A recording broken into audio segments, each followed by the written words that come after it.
He was just a man trying to protect his son. A quiet afternoon that should have been ordinary turned into something no one in that small town would ever forget.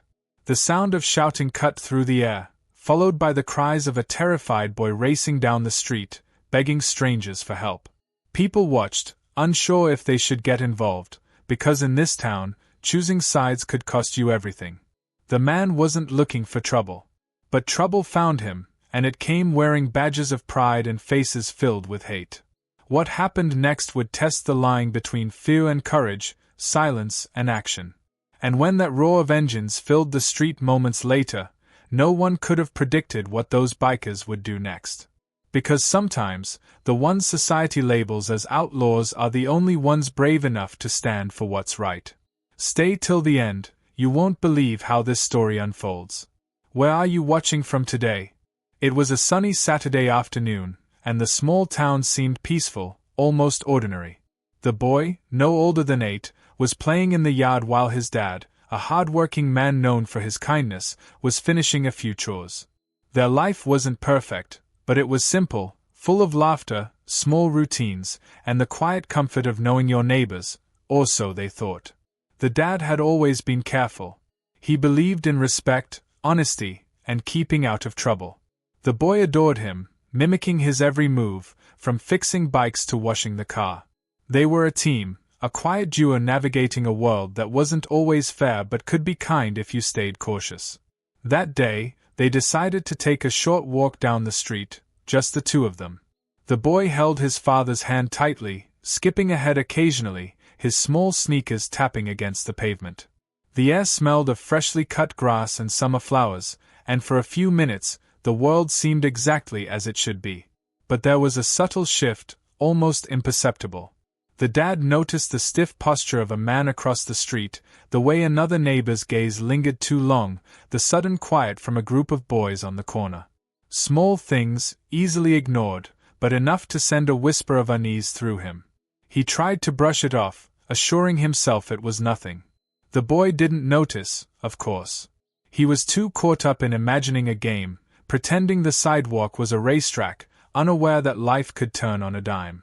As they reached the edge of the street, the dad's phone buzzed in his pocket, a message that seemed unimportant at first glance. But in the back of his mind, a knot of worry tightened. Something felt off, though he couldn't say what. He looked down at his son, smiling, thinking how lucky he was. A moment later, that ordinary afternoon would fracture, the sound of screams and shouts ripping through the calm, sending the boy running towards strangers for help. And just like that, their simple, predictable world teetered on the edge of chaos.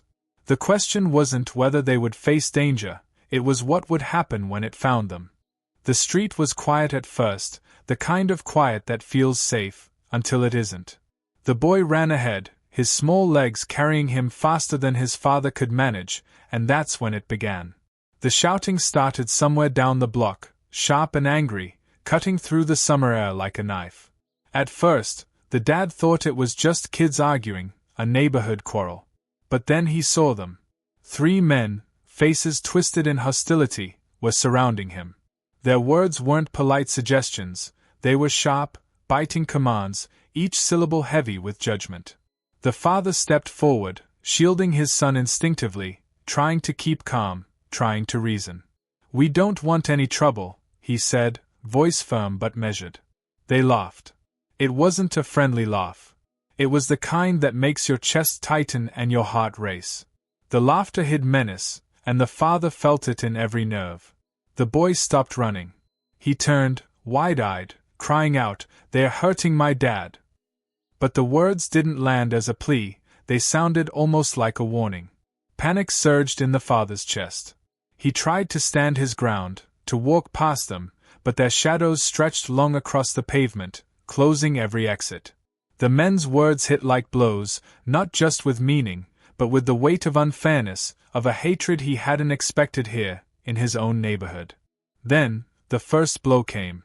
Not a fist, not a punch, but the shove that sent him staggering backward, the kind that makes your body scream even before your mind can process it. The boy screamed again, sprinting toward the street. And that's when they appeared, roaring from the distance, engines thrumming like thunder, the bikers. The father barely had time to breathe before the crowd on the street shifted, eyes wide, as the bikers pulled up, their leather jackets glinting in the sunlight. No hesitation in their faces. They saw the boy crying, the father cornered, and they knew what needed to happen. The men surrounding the father froze for a moment.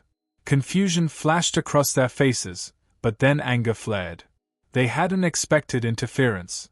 They hadn't expected anyone to care. One of them stepped forward, threatening. But before another word could be spoken, the bikers dismounted, moving with speed and precision, cutting off any escape, any intimidation. The boy hid behind his father, trembling, watching. The father's chest heaved, heart pounding in a rhythm he hadn't known was possible. His mind raced, trying to calculate every possible outcome.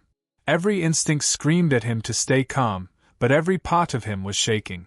The injustice was raw, the hatred clear, and yet, here were strangers, dangerous strangers, ready to protect them. The shouting escalated. Words became threats, threats became actions, and the father realized just how close they were to losing control of the situation.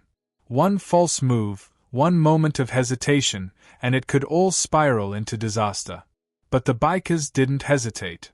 They positioned themselves like a wall, strong and unyielding, forcing the men back. And yet, tension hung in the air, brittle and sharp. The boy, wide-eyed and trembling, could barely speak. The father's voice, though strained, carried a warning, stay back. But he didn't need to say it. The biker's presence said it for him. A standoff had formed, invisible yet tangible, every second stretching into an eternity. Then, as suddenly as it began, the men made their move, stepping forward, hands raised, but unsure. The bikers shifted.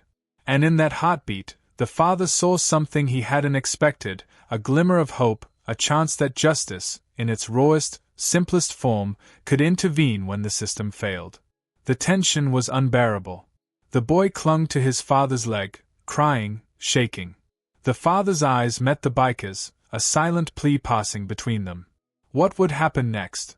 Would the violence erupt again, or could this chaos be stopped before it escalated further? And in that frozen moment, the street held its breath, waiting for the answer. The air felt thick, heavy, as if the sun itself had stopped shining. Every heartbeat of the boy and his father thundered in their ears, echoing against the walls of the quiet street. The men who had cornered them had regained a flicker of confidence, stepping forward with menace in their eyes, hands twitching, ready to escalate. The father's chest heaved. He felt trapped, powerless, yet every instinct screamed to protect his son. The boy clung to him, trembling, small hands gripping his father's shirt as if he could anchor them both in safety. The men shouted again, words laced with contempt, their voices a raw reminder of the hatred that existed just beyond polite smiles. Then, the roar of engines cut through the tension like lightning. The bikers charged, moving with precision and urgency. Leather boots hit the pavement, chains rattled, and the growl of their motorcycles reverberated in the chest. The father's eyes widened. This was it, the turning point. The moment where chaos and courage collided. A shove, a shout, a sudden rush of bodies. The men tried to fight back, but the bikers moved like a single force, strong and unyielding.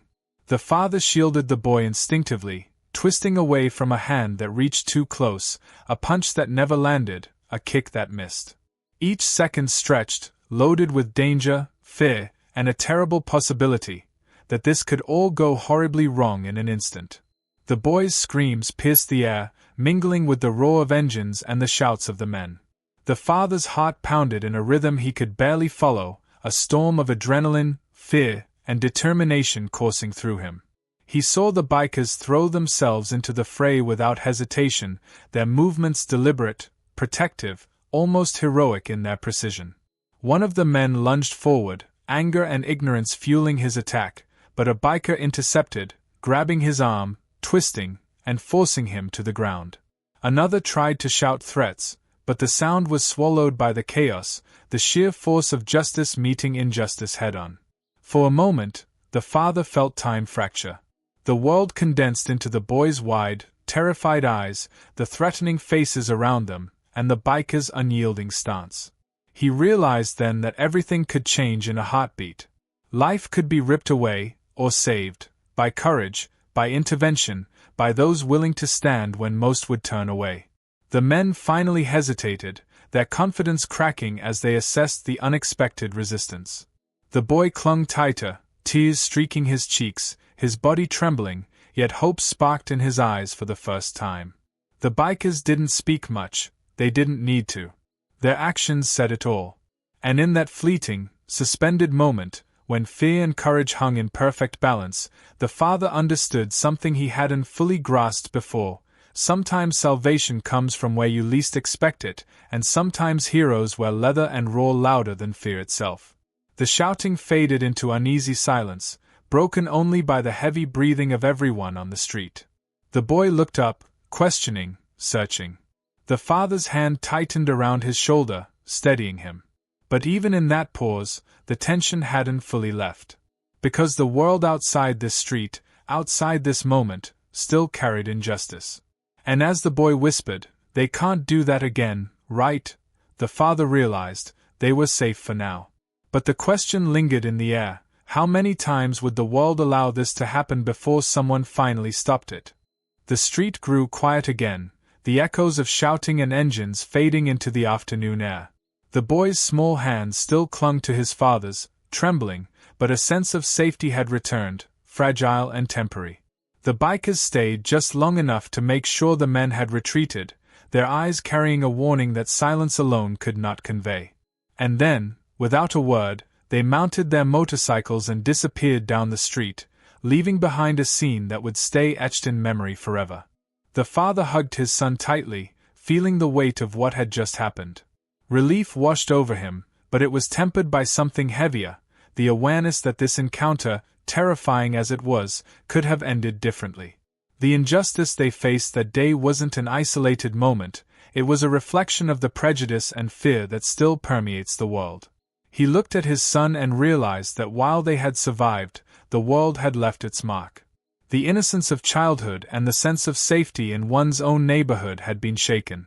For the boy, the lessons were even more immediate. He had witnessed courage, danger, and injustice all in a matter of minutes. He had seen strangers intervene when the system had failed to protect them, and he had learned that sometimes, standing up for what is right requires extraordinary bravery. And yet, he also learned that fear is real, that the world is not always fair, and that hatred can hide in places you least expect. Days passed, and life slowly returned to a semblance of normal. But the father and son carried the memory with them, a reminder that justice is not guaranteed and that standing together, seeking allies, and speaking out are the only ways to confront inequality. The father often thought about the bikers, how their presence had shifted the course of events. It was proof that courage can appear in unexpected forms, that human kindness and solidarity can challenge even the most entrenched prejudice. This story, while personal, is not unique. Across neighborhoods, cities, and countries, countless families face the same kind of fear and injustice. The difference lies in who chooses to act, who chooses to step forward, and who remains silent. For the father and his son, that day became a lesson in resilience, a testament to the power of human intervention, and a stark reminder of the work that remains. As the boy grew older, he carried with him a deep understanding of fairness, empathy, and courage. And the father, changed forever, knew that the world might not always protect the innocent, but there is power in standing together, even in the face of hatred. So, what will you do the next time you see injustice unfold? Will you turn away, or will you be the voice, the shield, the courage someone desperately needs? The question lingers because stories like this don't end with one street, one afternoon, or one family, they live in all of us. And it is up to each of us to decide whether fear or action will shape the world we leave behind. Father and son sitting on front porch at sunset, father's arm around son, contemplative, warm cinematic light, reflecting on events, the quiet aftermath of courage, safety, and lessons learned. Father and son walking hand in hand through town, distant bikers in background, subtle signs of daily life continuing, cautious optimism in expressions, cinematic lighting, storytelling focus on aftermath, hope and resilience. Close-up of bikers riding away down empty street, father and son watching from afar, vanishing perspective, warm sunset light, cinematic composition, symbolic heroism, high-resolution realism, visual closure for narrative continuity.